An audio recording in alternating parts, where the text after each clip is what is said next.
What's up, guys? How's everybody doing out there? Here we are, day 3. You guys are surviving. So the first thing we're going to do is kind of go through and analyze how we wrote a song.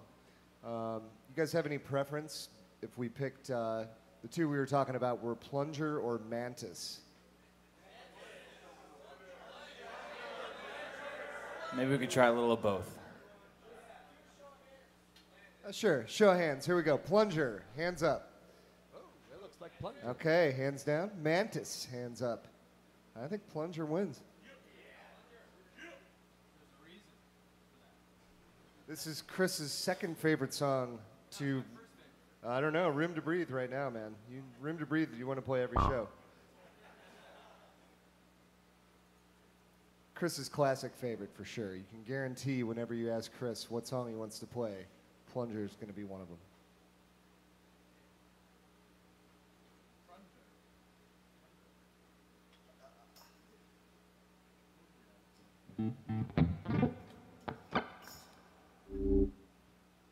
So I remember this song starting with some riffs that Jake and Brennan had been working on, and I think the first time you guys tried to record something like a Forum was in at the Colonnade. At the Colonnade in Boston. Yeah, in 2003. I think we had a day off, and we just kind of wanted to get some stuff done, and I think I just had this opening.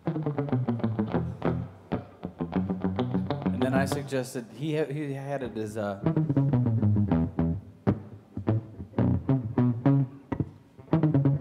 Yeah, it was in 4. so I suggested just shift it a little bit to make it odd.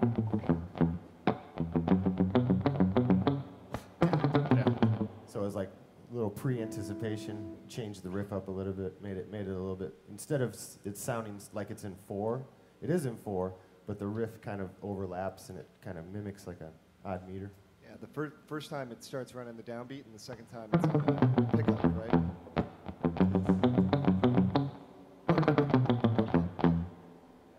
And usually when something like that happens, we'll kind of know, here's an idea, let's try this. If it's cool, we'll do it, and if it's not cool, then we just go back to what it was. Usually it's good to try something before you say no to it. I think that's one thing we learned when we were doing all the Mantis stuff, because we were writing in one room, and everyone would have a suggestion because everyone's getting excited about the idea. And usually, sometimes when you write a riff, you hear it in your head one way, and if somebody suggests something, you're instantly like, that's not how I thought about it. So it's usually good to try it before you say no, because half the time that's you're taking an idea and expanding on it. So then the verse is the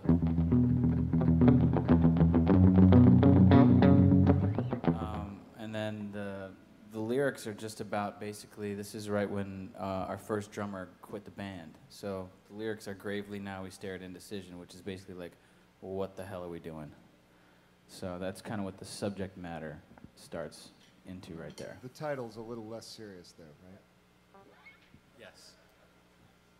The title references a backstage incident right around this time at I think it was at a venue called Cat's Cradle. Is that where this happened? Yeah. Chapel Hill. It's in, North Carolina. And, all right, we got one. And so this backstage is set up somewhat unfortunately so that the bathroom part of it is above the actual backstage part. So when certain things happened in the bathroom and toilets began to overflow, it made its way back into the backstage room. And Mike famously abandoned trying to fix it, claiming that the plunger was broken because it was turned inside out. And we were like, dude, you just turn it back the other way. That's how it works. So shit is pouring into the backstage, and he's just like, the plunger's broken. So for the next 3 years after that, every bathroom and every backstage we went into, we would write Muro's Plunger. So if you're any East Coast gigs, check the backstage stalls for the Muro's Plunger, or feel free to add it yourself. We had a few bathrooms in Chicago that I walked into and saw that pretty funny. Okay, go ahead with the lyrics, Brennan. I mean, that's pretty self-explanatory. If you just, next time you listen to it, think about one of your best friends just turning around and walking away from you. So, but we get more out of the idea by kind of, we liked it, so we repeat it.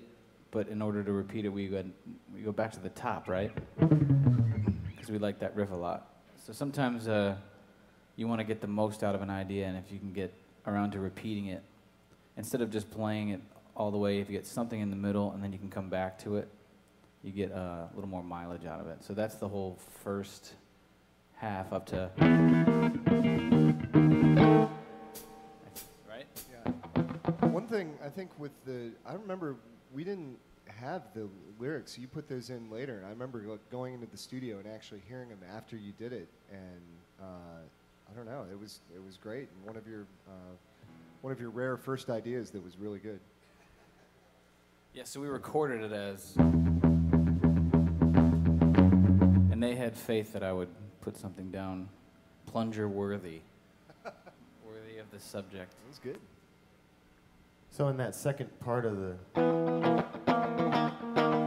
there's some cool interplay with just half steps. We do a lot of little transposing where the riff is happening in E the first time around.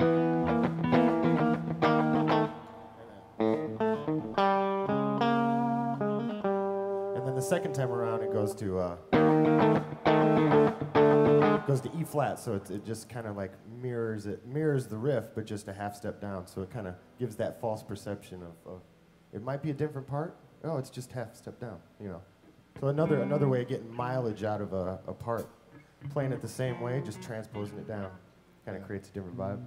Yeah, and then that next part is the first time we hit it, it's in D flat. Yeah, I remember.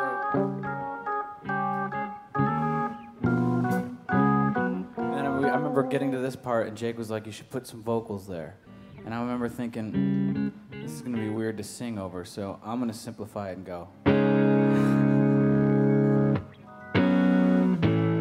It's a lot easier to sing over just block chords than, and then. Well, another in the block chords thing, I think this is something that's important. We keep those are all whole tones coming down, so you really have a lot of options, I think, as far as harmony and where you can go. Yeah, because then it comes right back to that. Yep. And then the next time around, we modulated up a half step to. That just seemed a lot easier to sing over than. Because there's already a lot going on.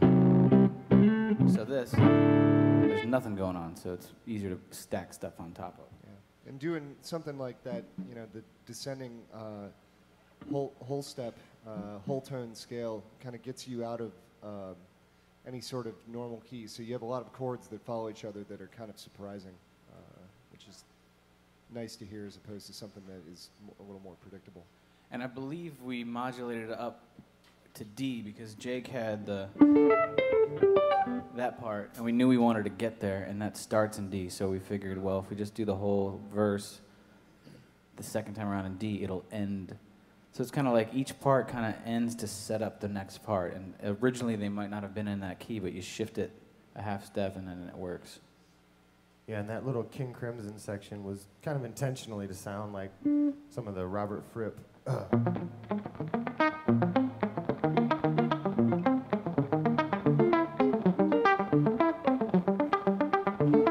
So it was like almost like inserting a little guitar feature in this song. It was almost like we could have not even had that in the song, but the song already had that progressive tendency. So it was like, you know what? Let's throw this little feature odd meter section where the band kind of lays out to create some sort of dynamic, and then it sort of sets up the next section of the song. So it's all about kind of just seeing if these little Legos fit inside of the piece, and see if it works out at the end. So that was just sort of a random thing where like, let's just insert the part and see if it works, and we just left it.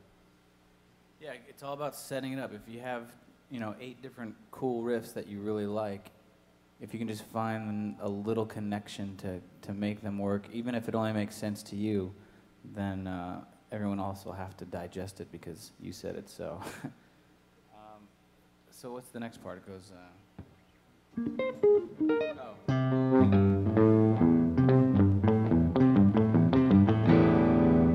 And that's kind of just like an example of a connection spot. Yeah. And that's actually in time, believe it or not. It's just sort of a thing where if I just do the hi-hat, you guys just play with it. 1, 2, ready, go.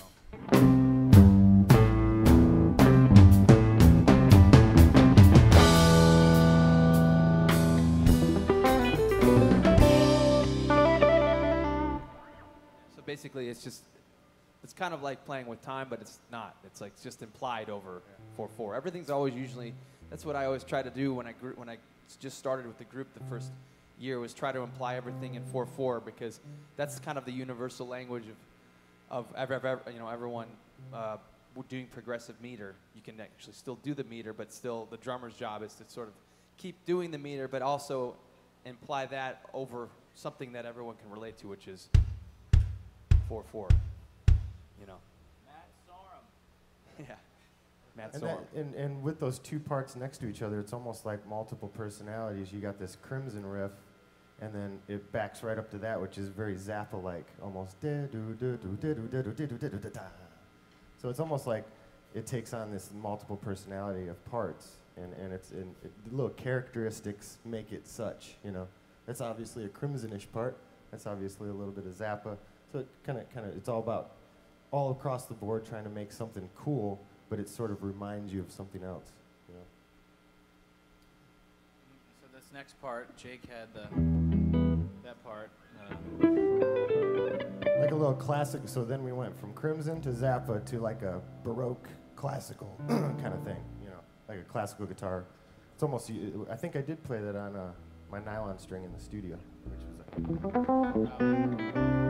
Kind of an E minor here. On the C. E flat. So we've got right there 4 pieces of information that happen literally within like a 30-second time block. So it's like we're dropping all this information in just a short amount of time, and they're literally separate sections. Even though it could just be one, they're all separate.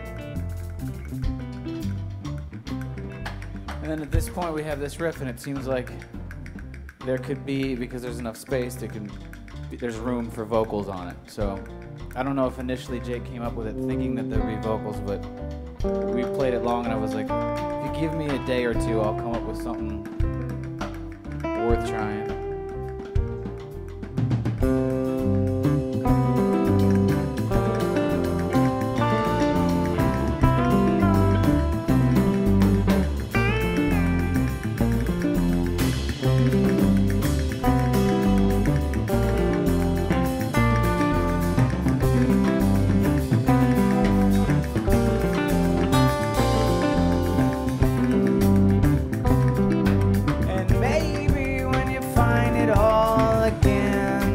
Talking to Mike right there, and you will. There's nothing stopping, not ever here or there. Another connection spot here. So that's a connection. It's one of those little stick it in between the two big parts, and then that's how they'll fit. 'Cause you can't go right to the next big riff because it's just too much of a shift. And so that's kind of a random chord. It's just that G chord in there, right? Is that what it is? It goes back and forth between kind of a major 7 and minor 7. So that last section too. Yeah, what meter is that, Chris? It's just 1, 2, 3, 4, 5, 6, 1. Or 5. 1, 2, 3, 4, 5. 1, 2, 3, 4, 5. 1, 2, 3, 4, 5. 1, 2, 3, 4, 5. Now, if you want to think of in the groupings of the actual riff, 1, 2, 3, 4, 1, 2, 3, 1, 2, 3, 1, 2, 3, 4, 1, 2, 3, 1, 2, 3, 1, 2, 1, 2, 1, 2, 3, 1, 2, 3, 1, 2, 1, 2, 1, 2, 3, 1, 2, 3. Yeah, with that particular count, it sort of shows the accents. 1, 2, 3, 4, 1, 2, 3, 1, 2, 3, 1, 2, 3, 1, 2, 3, 1, 2, 3, 1, 2, 3. Easier way to count it. Yeah, again, and that's another one that I think is a good example of when you get the groove right on that, it doesn't feel like odd meter. I mean, to me, I'm not even thinking about it at this point. It feels like the way it should be, and kind of feels 4/4-ish to me. Yeah. I think a lot of it is the accenting and the phrasings with the 16th notes. If you syncopate enough with your 16th note pattern or phrase over a bar line and sort of a progressive feel, you could choose to either go with the progressive feel, intended feel, or you can go with the original universal thing again, the 4/4. So I'm thinking 2, 3, 4, 1.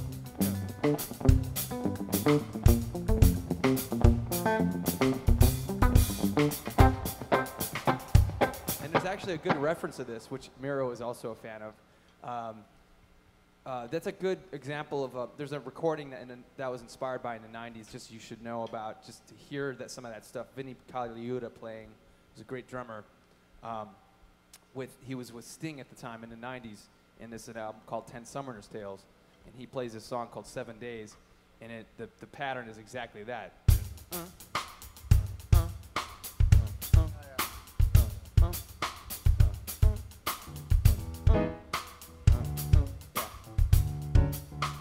The idea I kind of got that from, I'll admit. But you necessarily, it's just like what you do. You imitate, and then you simulate something from what you've learned before, and that's kind of what inspired me for that part. But then he started coming with castanets, and basically creating a rumba sort of a pattern. So we just kind of started going like.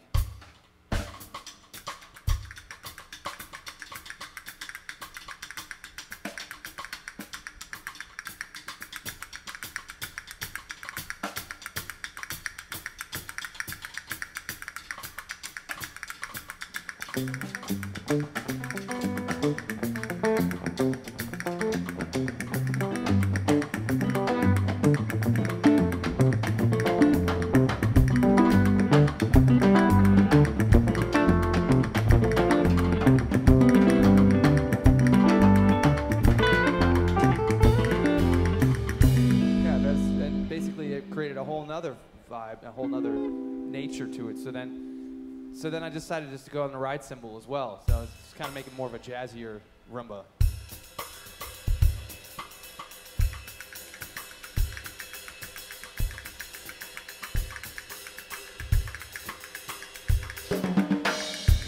And that's just kind of the inspirations that and the percussion part for that. Yeah. So then. We were talking about that next little transition point with the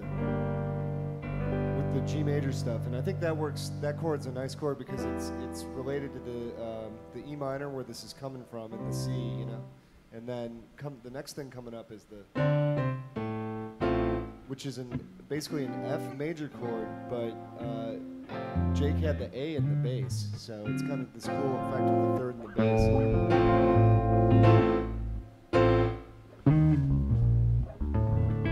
What you guys were talking about, transposition up to the E flat and then an A sus chord.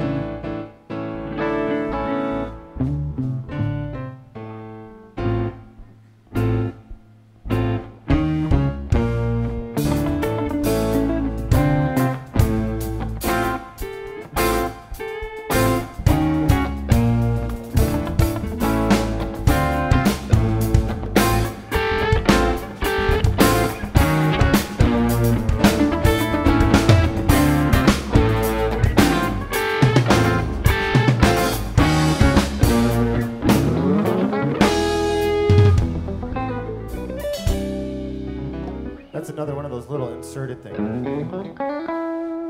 Just like a little, almost like a Steve Howe from Yes riff.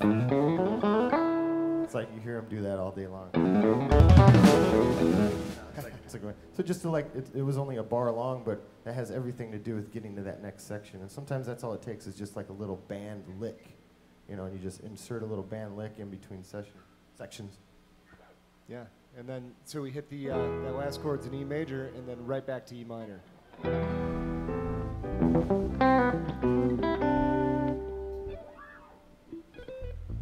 So then we are back to the whole idea of if we liked what we did earlier, let's try and figure out a way to repeat it, but you can't just keep going, so you have to have these little passages. So now we're back to the second vocal thing, which ends. And at this point, we're talking about we want to get back to kind of bookend the song. So how are we going to get there from a B flat major? So we start getting the kind of referencing it, because we felt like if it would just went, it's just too disjointed. So you kind of reference it, then go back. So then when it comes back around the second time, it's not as out of place. And then we just modulate it. And then we modulate one more time. And we're kind of already there. And pretty much that's how you get full circle. Try and figure out a way to get to bookend it. Yeah, I think the idea of taking the next section's ideas and finding a way to reference them in the previous section, we do that quite a bit, particularly because we have so many sections that don't necessarily sound alike. So I think finding ways to do that in your music, just like what Brendan's saying, will really help connect those two sections, and it kind of plants the idea in your head before it happens. So when that idea hits full-fledged, it makes a little more sense in your head. Yeah, it's sort of like beckoning call back to a section, sort of like imitation of phrasing via the section, you know, kind of hinting back to certain sections, but it's a brand new section. You guys have any questions about Plunger and how we do that? Basically, one section too, real quick. Or with boom, boom, boom. Could you play it for me? I'm gonna count it out.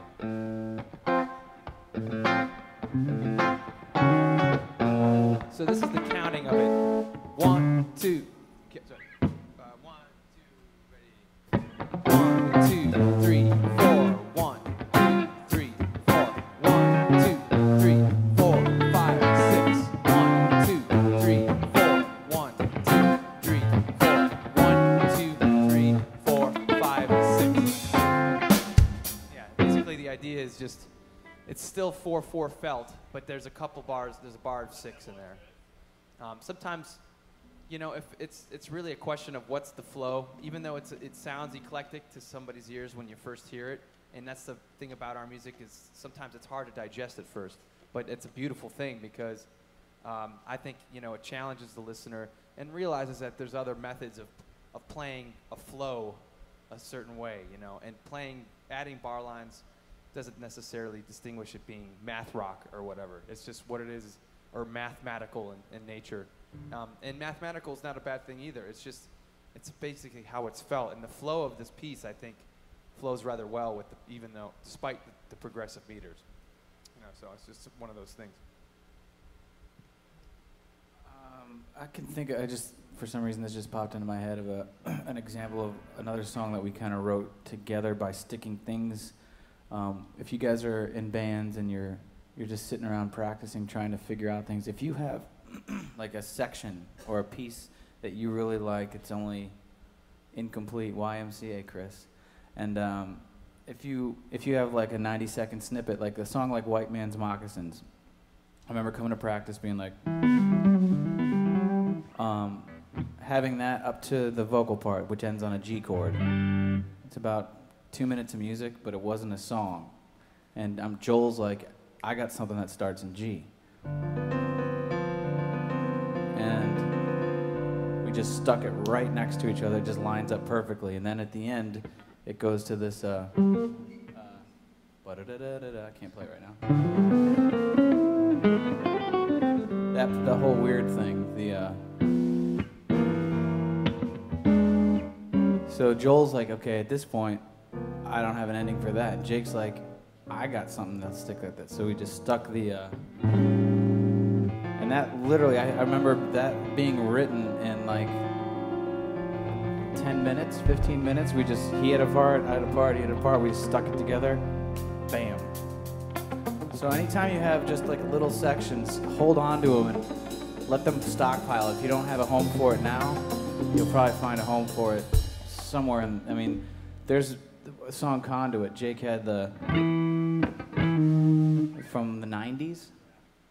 I mean, I think it was an old 4-track recording from '97, I think.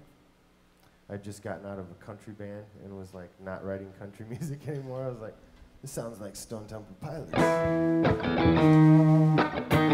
It's got the total alternative rock thing.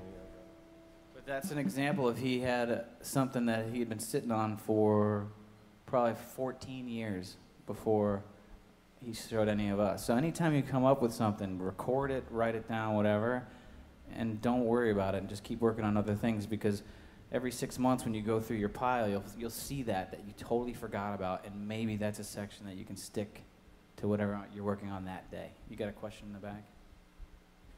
Those lines, how do you index them so you remember what they are later? We record everything in 16 bars. We typically do like jamming exercises where we'll get a lot of those type of snippets. I have a hard drive now, it's full of stuff. I'm trying to index it, and usually by like key, what it feels like. Is it a metal riff or like some sort of some other jam? What do you guys do so you can like take a look at it in a long list and be like, oh, that's the one that will fit? Yeah, I think Or what you said there with writing the key signature. I mean, it's really up to you. It's something that you can identify. So as long as you remember what it is, that's what matters. Right? So yeah, you can do it however you want to do it. But yeah, I think key signature and maybe like the feel of the riff, just a couple descriptive words. Hey Jake, what do you do? How do you index your stuff? Well, a lot of usually when I come up with a cut, it's just one thing at a time, and then I move on to the next. So generally, I'm not working on. It's like try to complete one thing and move on to the next, so you don't get too bogged down with unfinished ideas. You know what I'm saying? So kind of use a process of elimination. Take your top 10 favorite that you feel are your best. Make a song out of them. And then whatever, and then sort of like process of elimination down, So there's going to be stuff that's back burner material, not your favorite stuff.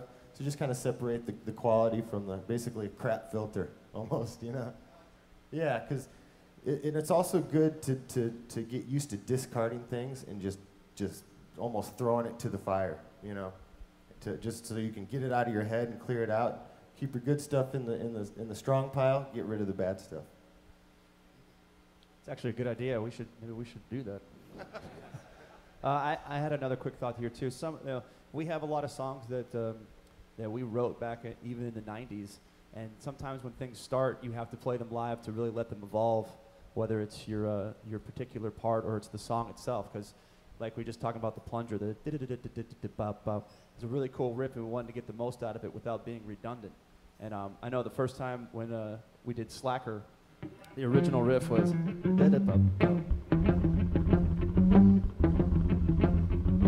the whole time. Just Yeah, I was singing over this.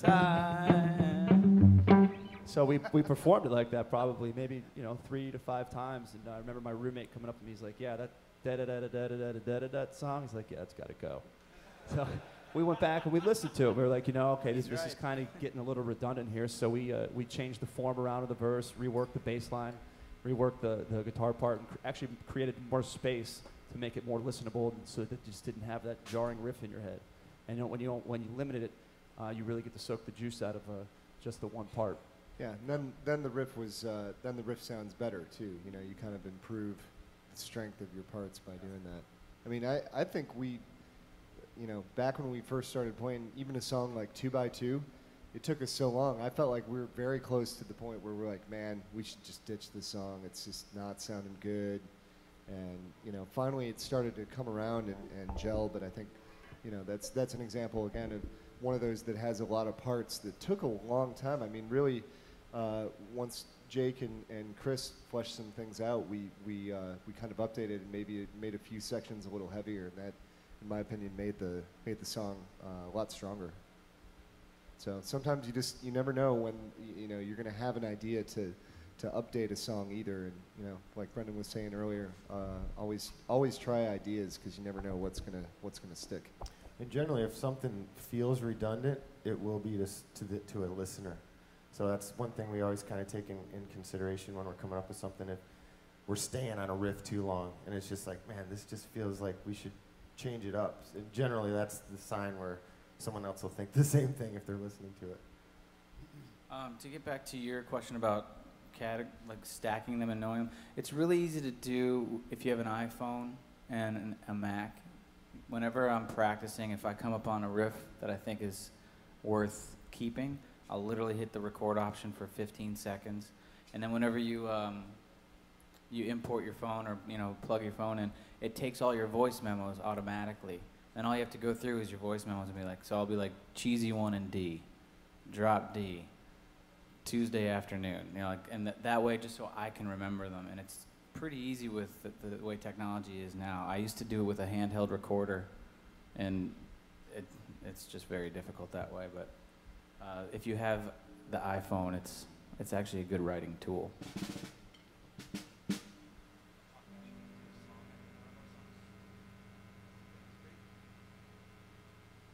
Do you guys have any songs that you want explained? You gotta raise your hand, make it an easy one. Not that easy. Oh, I don't know actually. Liquid by chance? Would you mind elaborating on that one? Yeah, I think I was listening to Sergeant Pepper one day. I was like, man, I haven't really tried to write kind of a Beatle-y tune. It's kind of got this Wings kind of quality. So it's got this carnival-like calliope,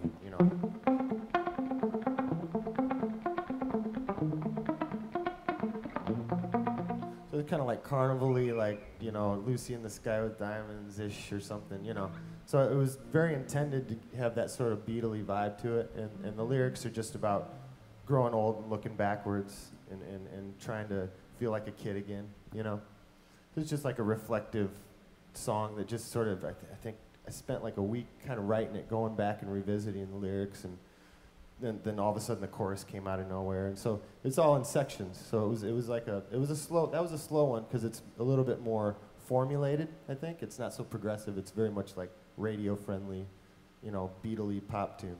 Yeah, talk about the chords a little bit. What happens in the verse and the chorus? Yeah. So it's just sort of a descending progression that falls down. It's like F major, F major flat, 7, and then F to G dominant, minor, and then B flat, G minor with A in the bass, G which is minor, kind of yeah. cool. B flat major. And the chorus goes to C. So it's the chords are really everywhere in the song. So it was just kind of like what felt best. And then, I probably rewrote the chorus 4 or 5 times before it really felt like the right chord progression, and then put the lyrics over the top. Yeah, it's a good example of having 2 sections that are in different keys. Things don't necessarily have to stay in the same key, and in this case, the beginning of it is in F major, and because that key is kind of closely related, it sounds pretty natural when you hit the C for the chorus.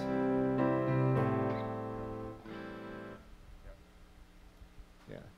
One thing too about this song is one of those songs that we play that's completely in 4/4. Oh, I got a side note from the studio version of this. We did the way we record it for the most part in the studio is we try and get a live take, and then once Chris has his part, then we kind of go in and layer on top of it. So we're playing live, and we did it 5 or 6 times, and there's the one version that made it on the album.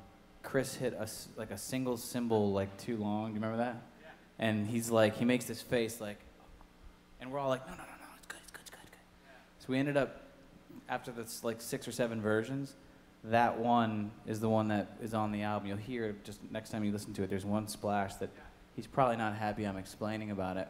But we were like, dude, it sounds great. It's a cymbal. Actually, like, it's one cymbal. It's fine. I think you go over to the ride cymbal, don't you? You're on the hat, Yeah. and then it's It's the ride and cymbal. then he goes back to the hat. And I was like, oh, whoops. So you hear this like, okay, it's the ride cymbal. Wait, no, it's the hat again. It actually turned out to be a cool little quirk in the music. That's the cool part about it, and the recording element. They're recording that moment. Sometimes in famous recordings where somebody does something and they didn't intend to do it, and then you can blatantly hear it. But that's the eclecticness of the beauty of that sort of moment, Charlie Watts, end of Yeah. Can't You Hear Me Knocking? Yeah, that's a perfect example. Jake, you can explain that one. He ends the song instead of right on the riff, he ends it with a crash cymbal at the end.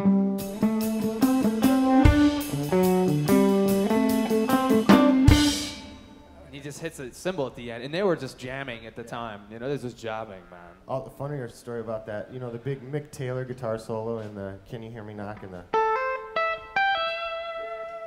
Keith Richards actually, he thought the song was done, so he put the guitar down, and they're still rolling tape. He walks out of the room, and that's when Mick Taylor takes that long solo, because Mick never got long solos on records, right? And so that just miraculously was an accident, and they just left the tape rolling, and they were just jamming.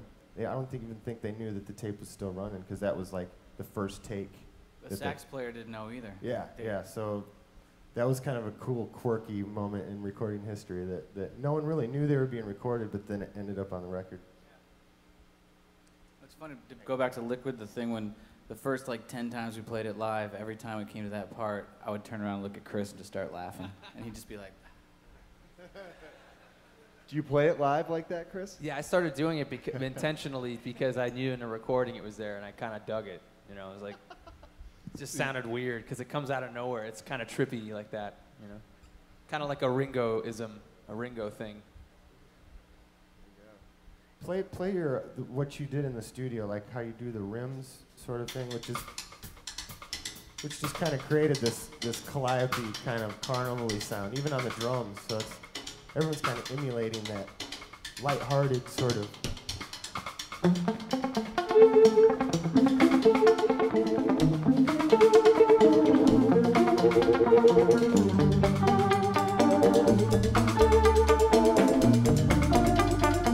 Then I add the kick drum.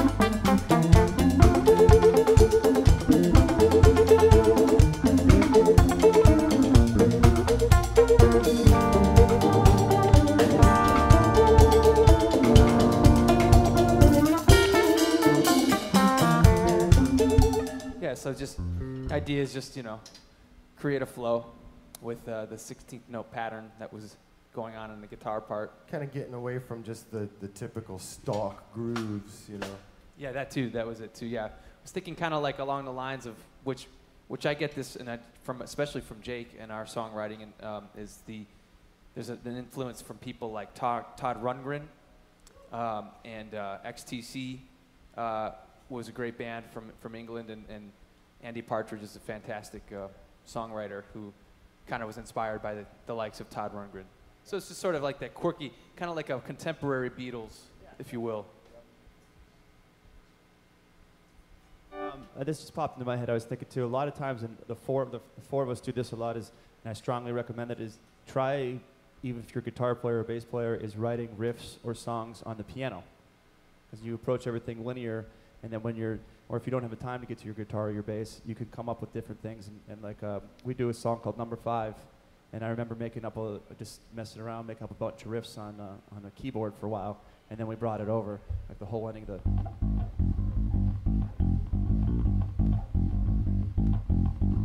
So I'll make up riffs like that for bass lines, and then we'll come in, and I'll be like, hey, Jake, or hey, Brendan, man, I've got this thing to play with. And they'll be like, well, just keep looping it. And then they came up with a real cool, like, King Crimson type head over it. I think that's actually mine. Was that? Sorry, Joel. So Joel, another example, though. So I wrote that part for guitars. And yeah, so that's two completely different scales on top of each other. You've got kind of a Phrygian thing that Stacy's doing at bass. The guitars are doing whole tone stuff, but somehow there are enough notes in common that it works.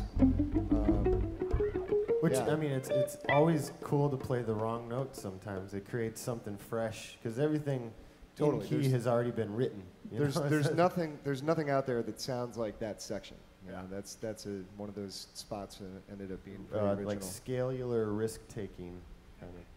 Yeah, totally. Yeah, it strikes me as like almost a gypsy sort of thing, you know, or like an old ragtime thing, or even like Robert Fripp, very Frippish. Yeah. Very Crimson-like. To follow up what Pony says, I do think he's right. I don't know if you guys know, we call him Pony. You call him Ryan. He introduced himself to me as Pony many, many moons ago. But for playing on the keyboard does get you out of your box. Like one of my favorite guitar riffs to play is the puppet string riff. And I made that up on a keyboard in E flat, All white all notes. black notes, because it's easier for me to play. So I never would have thought of it, because if I would have thought that it's just too basic and simple that it's already been done before, I never would have thought of it on guitar. But playing a keyboard gets you out of your box, so you're thinking differently. So I definitely second what he's saying. Just Even if you don't play piano, just sit down there. You'd be surprised if you mess around for a half hour straight what you come up with. And then when you go back and see the fingerings on your guitar or bass, be like, oh, it opens up to completely new ideas.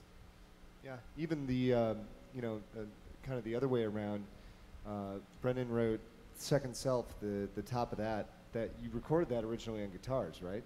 And then said, why don't you try this on piano? And again, totally crazy. Like, I would have never written anything like that. It's,